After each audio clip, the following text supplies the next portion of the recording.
नमस्कार, आपण पाहत आहोत ब्रिलियंट टाइम्स। दिल्ली येथे चालू असलेल्या शेतकरी आंदोलनाच्या प्रश्नावर वंचित बहुजन आघाडीच्या वतीने आज जिल्हाधिकारी गेटसमोर धरणे आंदोलन करण्यात आले। जय हिंद।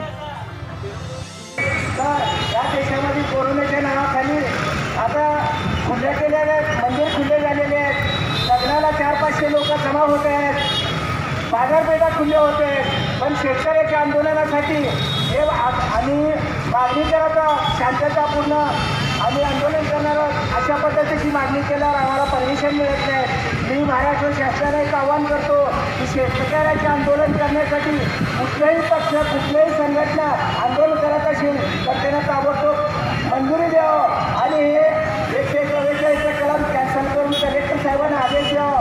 प्रत्येक आंदोलनाला पाठिंबा देण्यासाठी शेतकऱ्याच्या आंदोलनासाठी पाठिंबा देण्यासाठी यापुढं परवानगी द्यावं अशी मी एक वंचितच्या वतीने आवाहन करतो। माझे दोन शब्द संबोधन करीन तेव्हा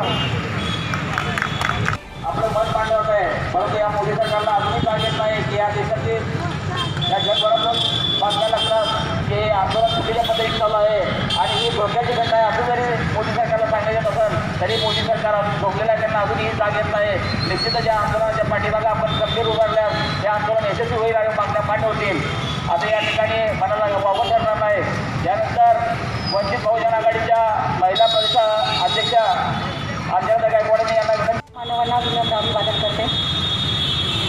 वंचित बहुजन आघाडीचे खंबीर नेतृत्व श्रद्धेय बाळासाहेब आंबेडकर यांच्या आदेशानुसार त्यांच्या मार्गदर्शनानुसार आज सोलापूर जिल्ह्यामध्ये शहर आणि जिल्हा वंचित बहुजन आघाडीच्या माध्यमातून धरणं आंदोलन या ठिकाणी केलं जात आहे।